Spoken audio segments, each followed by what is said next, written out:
Welcome to all of you in my video lectures of the subject Advanced Software Engineering Principles and Practices. So I'm going to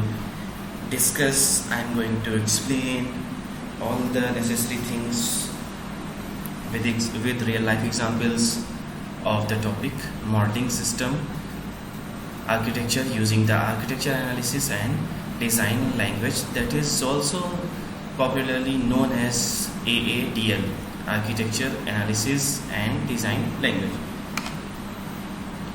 Here, modeling system architecture means how to develop a particular design for a software. See, there are many phases of a software development life cycle. The first phase is feasibility study. Second phase is requirement analysis. Third phase is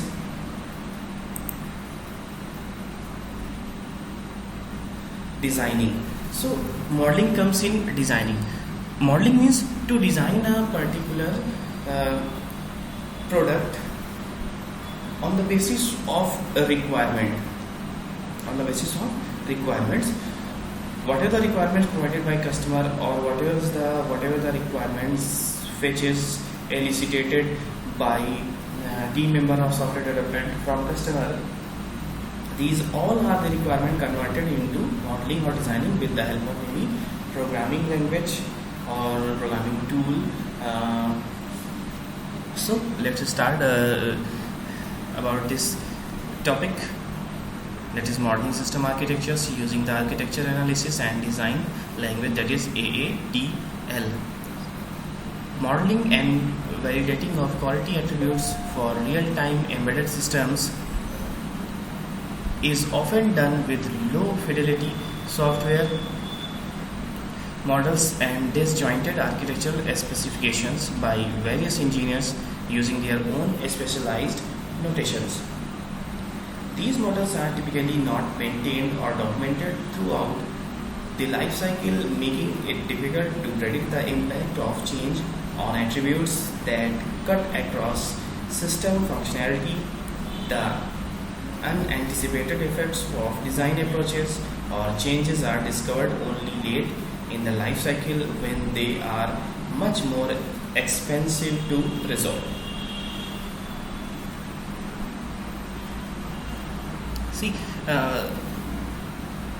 main aim of modeling system is to design, as I earlier told you, but every designer have his own specialized notation, own specialized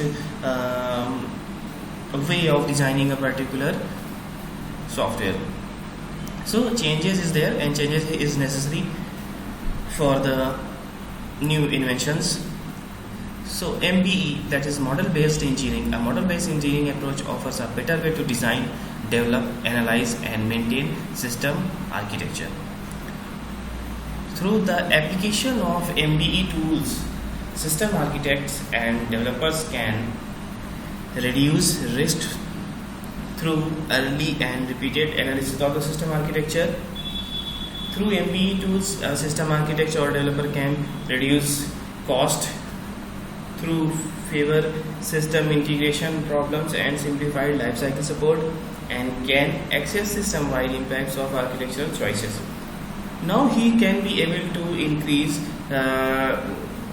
the confidence because the assumptions made in modeling can be validated in the operational systems.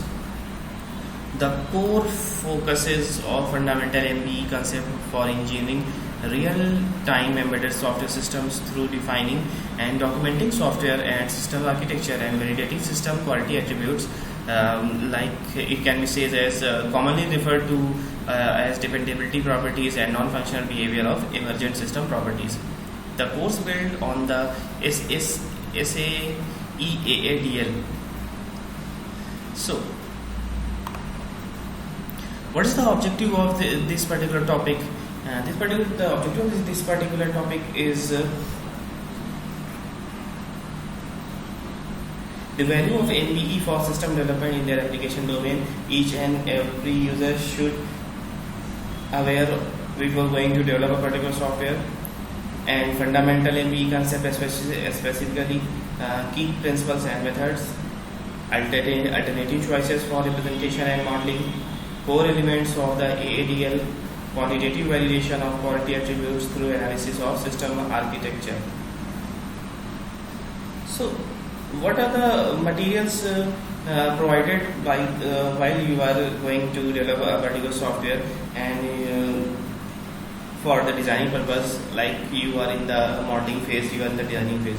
So you should aware of the digital media containing lectures material, modeling environment and referential material.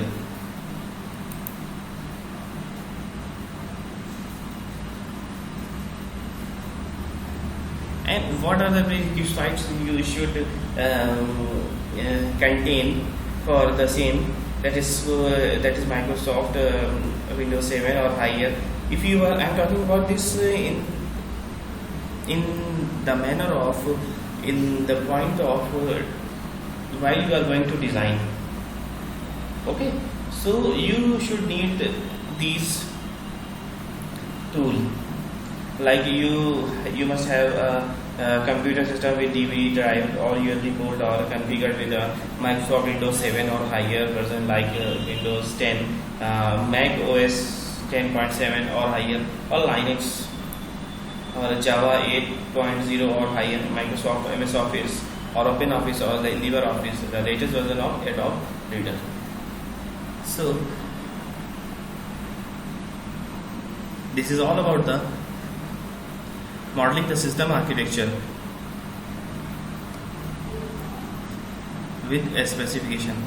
Now I am going to explain of you the next topic, that is system modeling and a specification. So system modeling and a specification. System modeling is the process of developing an abstract model of a system. See, the difference between system architecture, where please wait. The system between modeling a system architecture means in system, while you are going to model a system architecture, then you should validate your quality attributes for real-time embedded systems. Okay. Now, while you are going to system modeling and specification, then you have to focus on the abstract modeling design of a system. Okay. With each model presenting a different view or perspective of that particular system. It is about representing a system using some kind of graphical notation. I think I should increase the screen level font so that you people will see all the things I have written over here. I think it should be more visible to you. So, I was saying that a system modeling is the process of developing abstract models of a system, with each model presenting a different view or perspective of that system. It is about representing a system using some kind of graphical notation.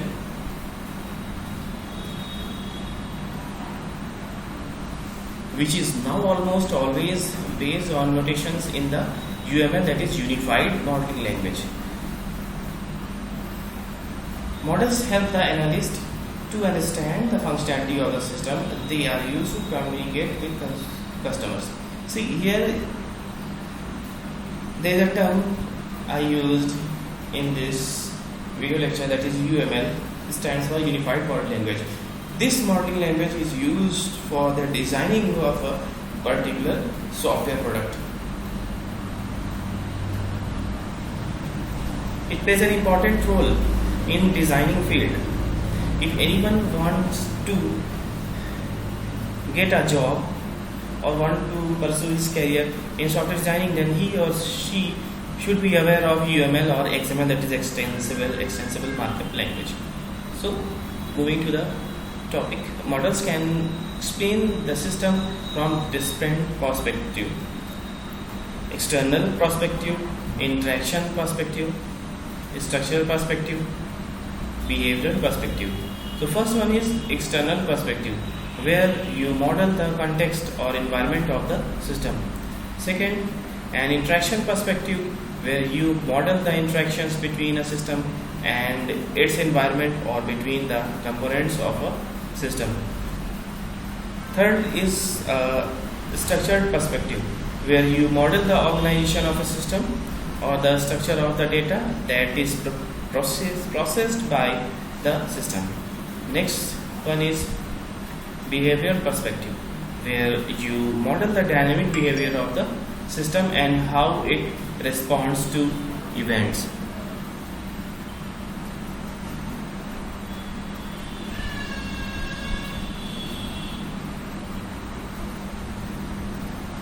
See, there are 5 types of human diagrams that are most useful for system modeling and specification.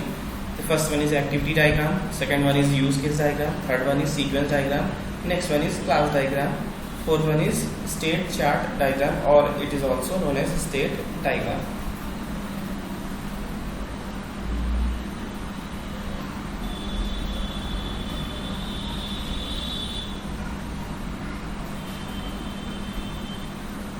So first one is activity diagram. Activity diagram shows the activities involved in a process or in data processing.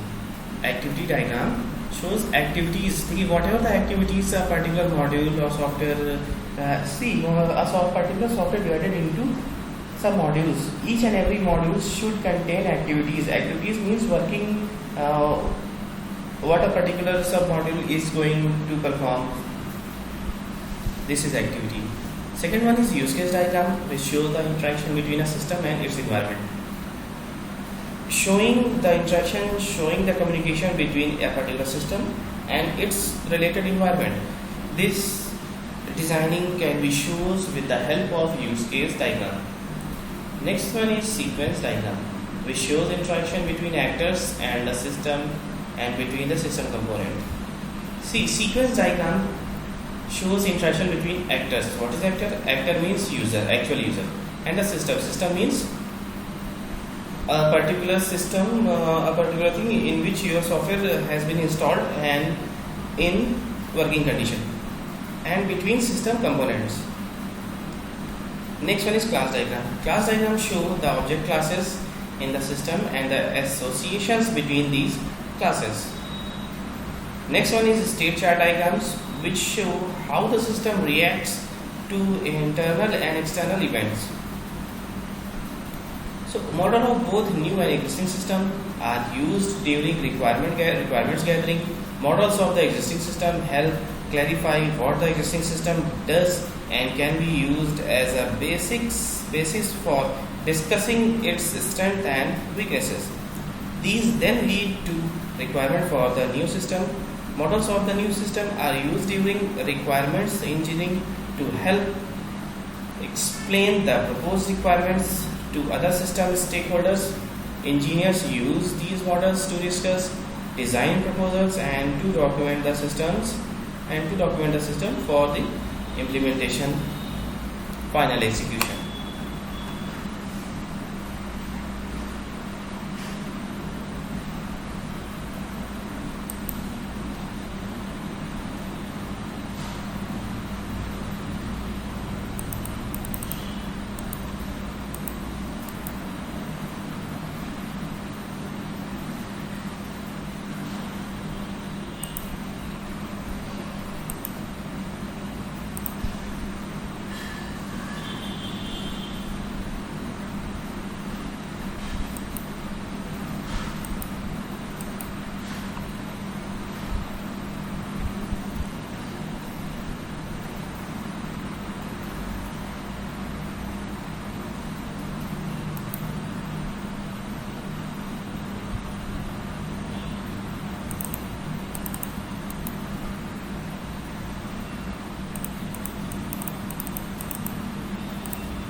actually system got hanged, that's why.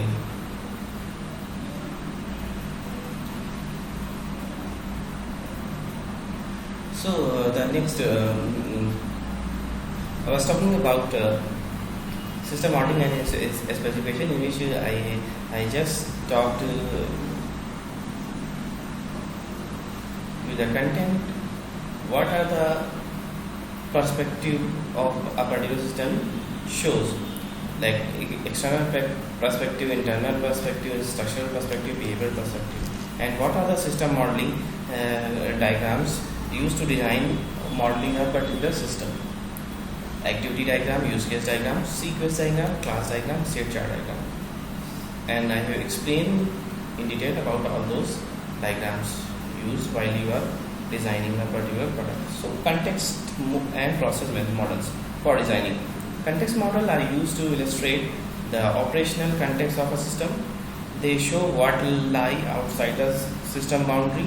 Social and organizational concern may affect the decision on where to position system boundaries. Architecture models show the system and its relationship with other systems. Second one is system boundaries. System boundaries are established to define what is inside and what is outside the system. They show other systems that are used or depend on the system being developed. The position of the system boundary has a profound effect on the system requirement. Defining a system boundary is a political judgment, since there may be pressures to develop system boundaries that increase or decrease the influence of workload of different parts of an organization. So the thing is, what actually context model does. Context model simply show the other symptoms in the environment, not how the system being developed is used in that environment. Okay, and process model reveals how the system being developed is used in broader business process. UML activity diagram may be used to define business process models. Surely, the example below show a UML activity diagram describing the process of involuntary detection and the role of MHC PMS, that is mental health care patient management system. Basically, this diagram is all about the mental health care patient management system, and with the activities, the working procedure shown in the form of activity through the activity diagram. See, this is the diagram.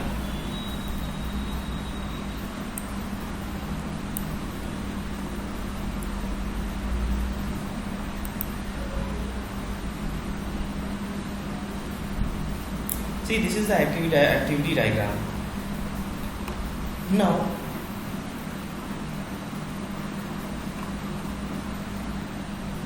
here is the system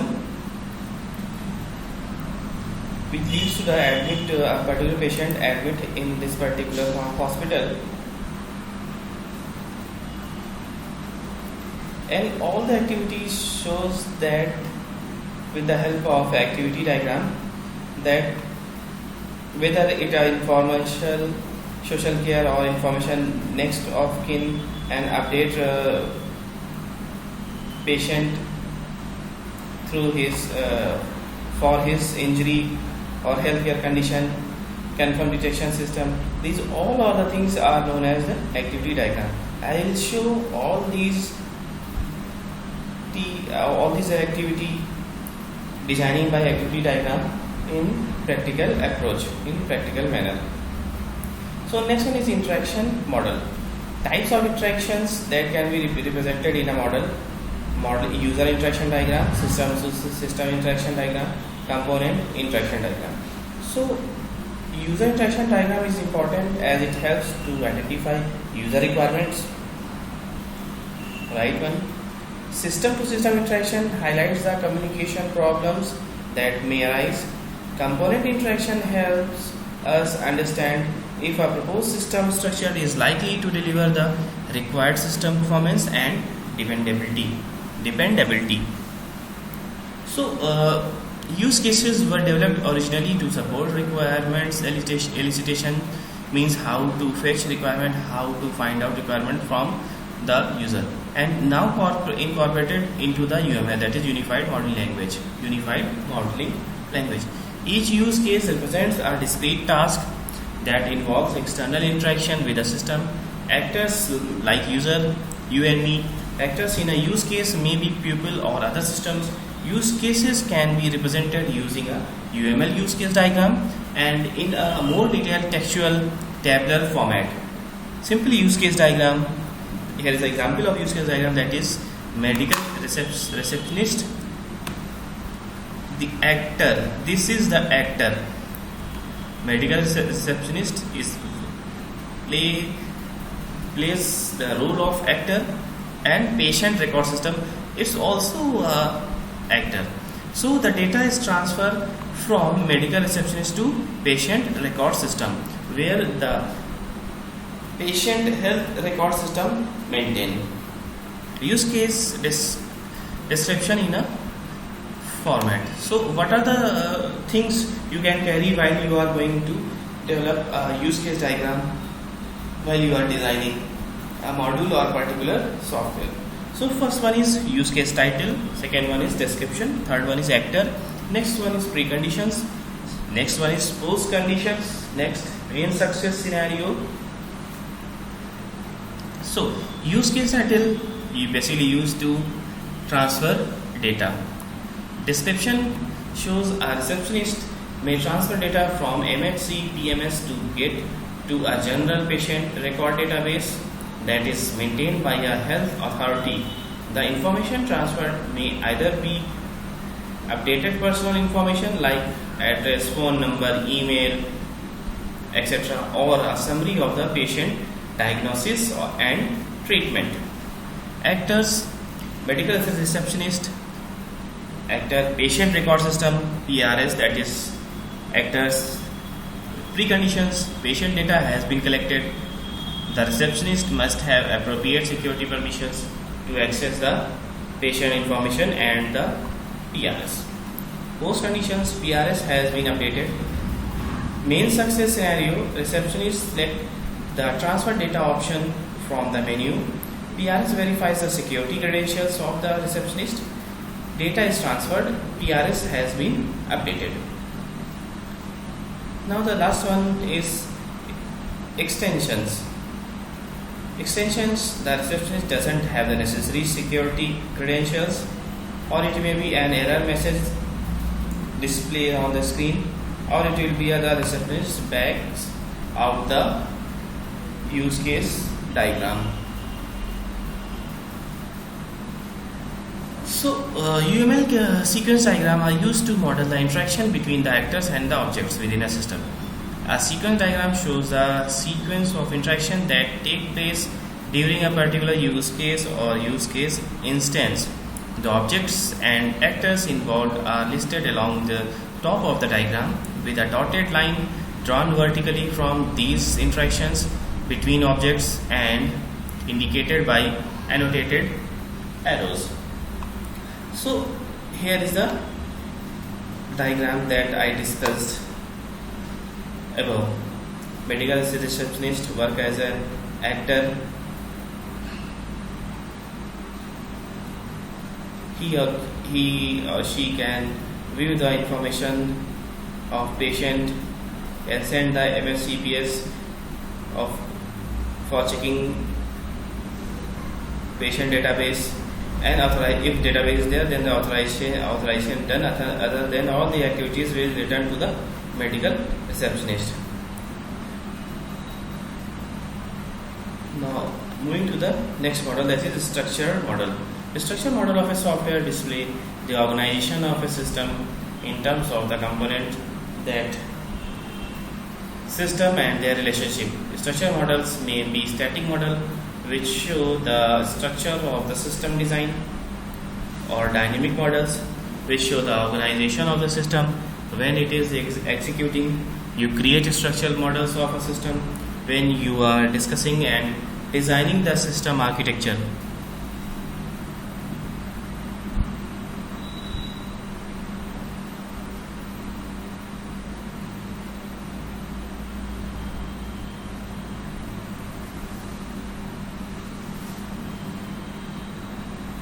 So UML class diagram are used when developing an object-oriented system model to show the classes in a system and the association between these classes. An object class can be thought of as a general definition of one kind of system objects. An association is a link between classes that indicate that there is some relationship between these classes. Where you are developing models during the early stages of the software engineering process, objects represent something in the real world, such as patient, prescription, doctor, or many more. So this is the diagram. See, these are the classes: condition, consultant, patient, general practitioner, consultation, medication, treatment, hospital doctor, consultation. So condition is, see here is one, there is one dot dot then asterisk. It means one to many, and here is same, one to many. See, condition of patient diagnosed by doctor, and if doctor handles all the things, then he will treat the patient accordingly. Otherwise, he referred that particular patient to general practitioner or any other doctor for consultation or patient's information, patient's report, about patient report, and medication.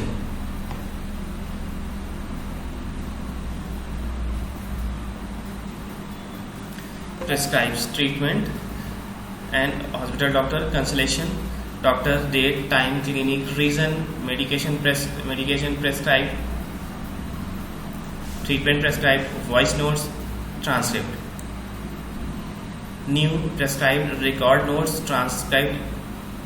You will see here that new, after that I draw here bracket open, then bracket close, then after that I write prescribe, then bracket open, then close, then after that I wrote here record notes, then bracket open, then close. After that I wrote here transcribe is just like transcript, bracket open and close. See, these are the signs of functions. If you elaborate, you extend your design more precisely, then you have to make functions. So generalization is an everyday technique that we use to manage complexity in modeling system or designing system. It's often useful to examine the classes in a system to see if there is a scope for generalization or not. In object-oriented languages like C++, Java, .NET, PHP, generalization is implemented in these object-oriented languages using the class inheritance, and inheritance mechanism built into the language.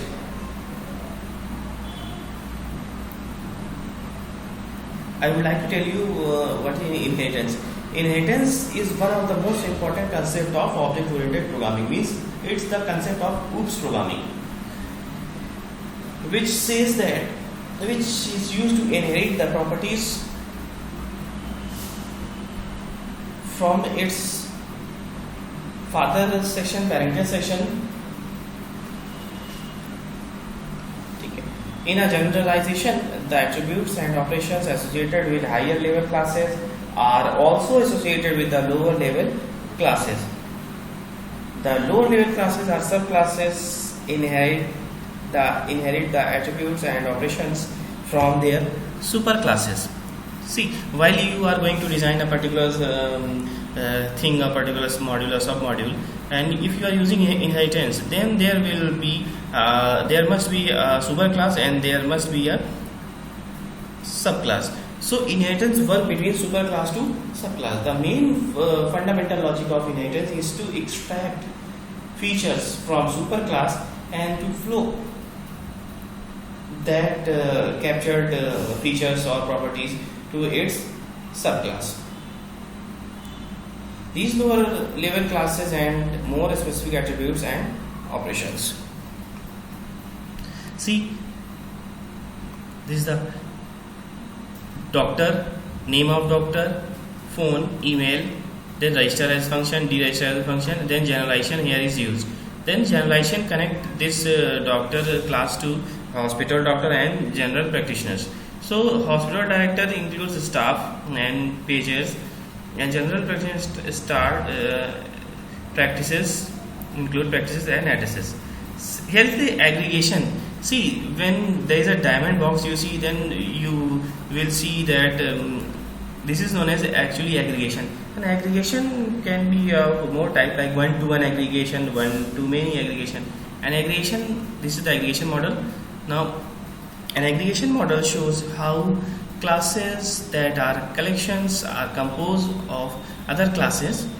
Aggregation models are similar to part of relationship in semantic data model. So patient record, patient, this is the one-to-one communication.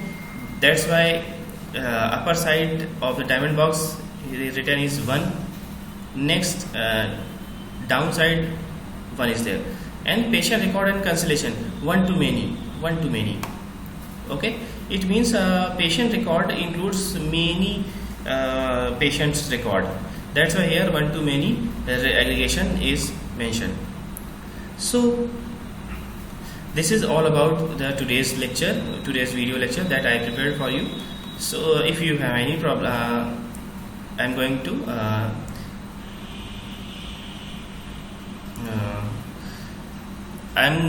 to cover through the glimpse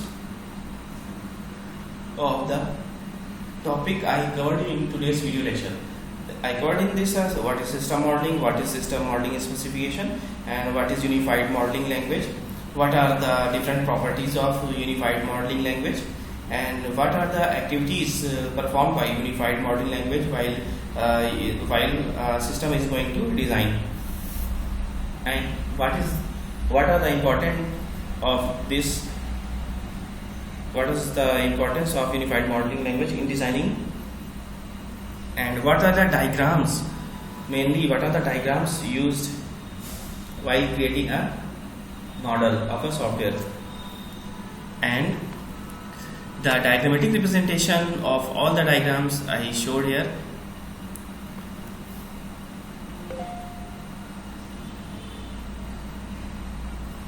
And what are the